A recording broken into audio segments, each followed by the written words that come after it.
Hi guys, and welcome back to my channel. I'm really grateful that you've taken your moment to be here with me.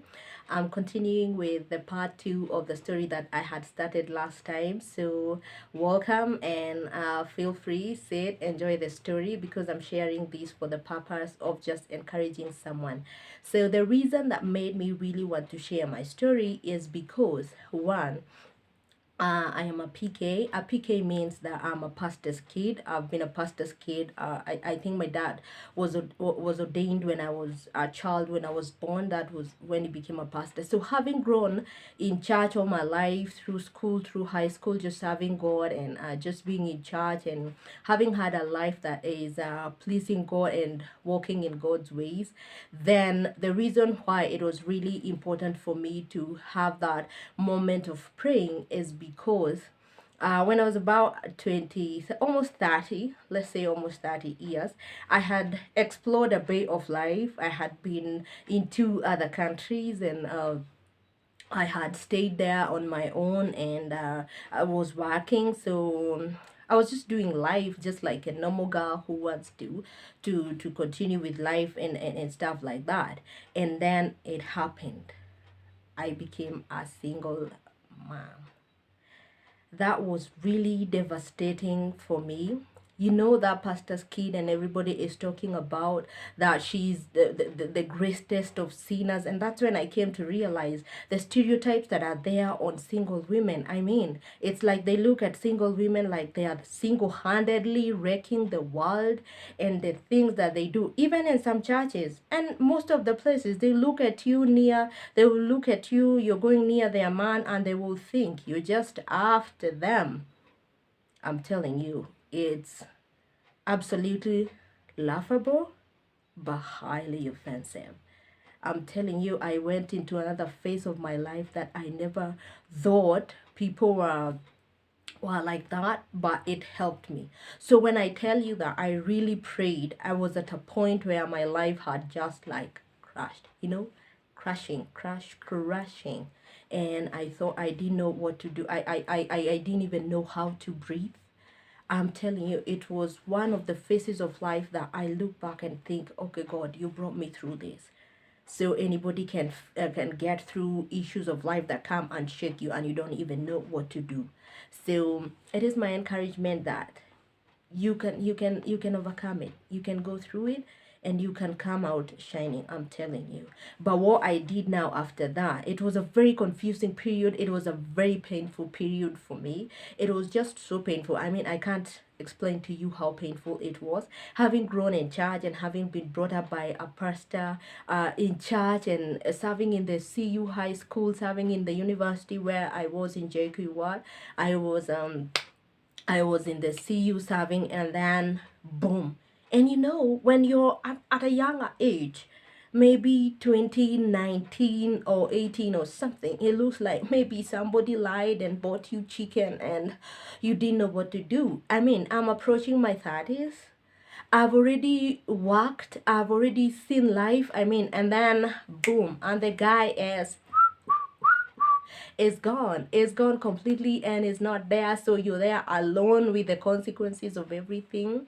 And it was one period of my time that I look back and think that if I made it through that, then I think I can make it through anything. So it's purely for encouragement that when I look back right now to the person that I am, and the person that God brought into my life, having been married now for years, then I can look back and see that that was God's purpose. And that's why I say foundation. In fact, foundation for marriage is the most important thing, because if you have the wrong foundation, you just don't know how to start it. It's just like driving a car. It seems a bit difficult when you're starting and you're very careful, but after some time you're just not even thinking about it.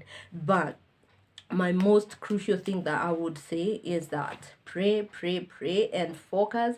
Know all that you can know about marriage, about settling, about just make sure that you got information. You are well informed. You're just not making decisions that are just abrupt, or things that are not valid.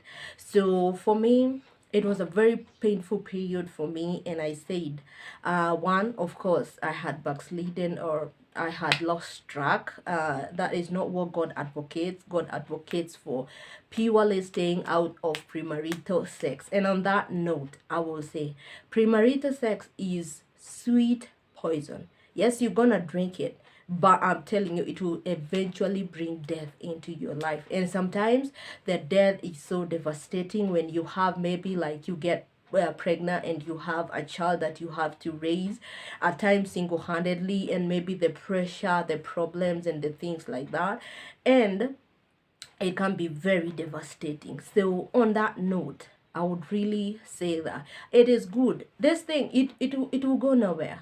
Just be patient, wait, focus, focus on your life. And if you're dating, just keep it out of the discussion. It's a non-negotiable. I'm going to talk about dating later, in one of these episodes that I'm doing, but make sure that you're very careful with your life, you're very careful with where you're going. If you're married, you know what to do. If you're not married, I'm saying for you, wait.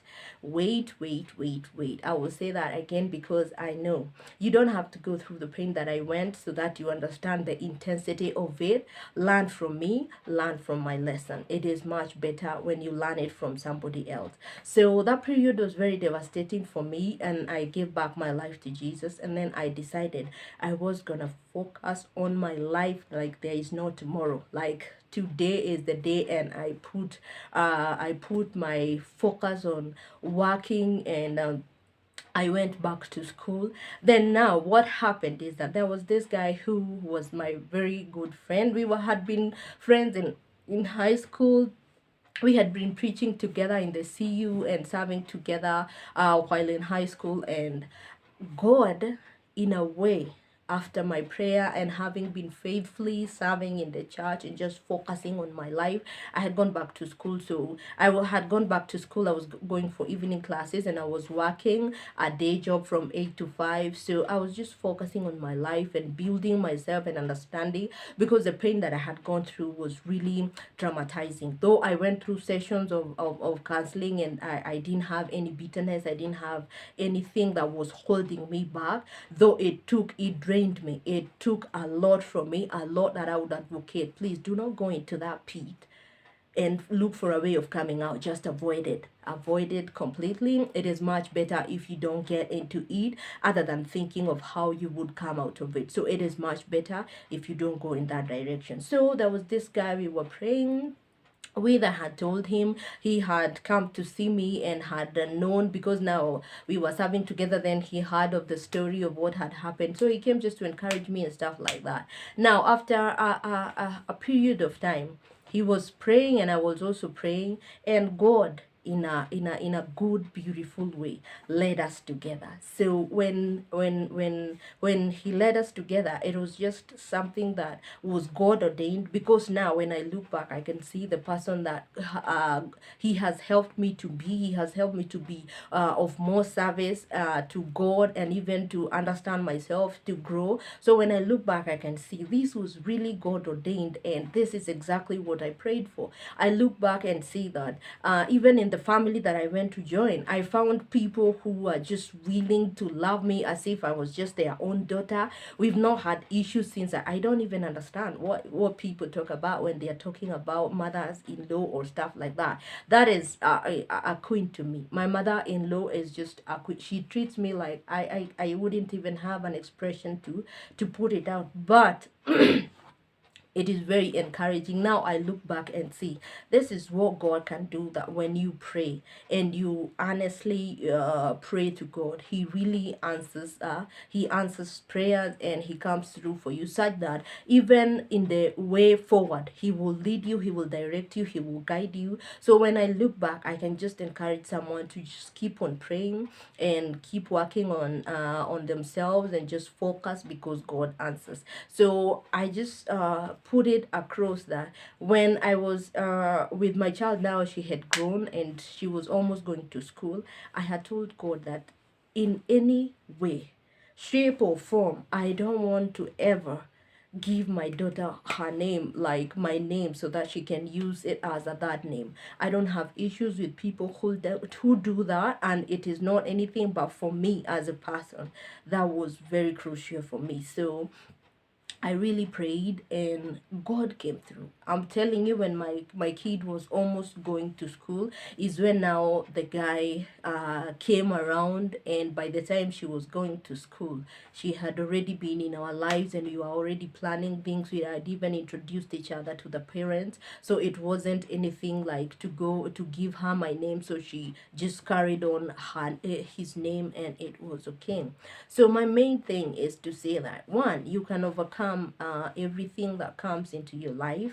And again, it is good to have mercy on people. People are single parents for different reasons, and at times you don't know the pain that they are going through. I'm not advocating for it. I'm not here to campaign that people should be single mothers, but we are living in a society and in an environment where we have single mothers living with us, and we have to learn and know that these are human beings 100%, and they are good people. Okay, not all of them, but they are people who are just doing what they are doing. Some of them, if they give you their story, you'll be shocked. You would even want to look at them the way people look at them. So I am just here to just advocate for people to just wait, just pray, just focus, just grow, understand who you are, learn. I'm telling you, learn, learn, learn, learn. Make sure that you learn a lot. In this life, you just knowledge away. Make sure that you continue learning, so that even when it comes to that time when you're choosing a person that you want to get married to, women or ladies, choose a man that you can submit to. Choose a man that when you look at them, you can really feel this one I'll submit to. Because if you choose a person you can't submit to, we'll hear the same story that I can't submit. Submission is all those stories that come around submission. But I'm telling you, when you're choosing, before you say yes I do, and you don't know what you said I do to, or you don't understand the concept, make sure that you fully understand and can be able to submit to that man that you're choosing. That will be the father of your kids. He will come with you will have his relatives will be part of you.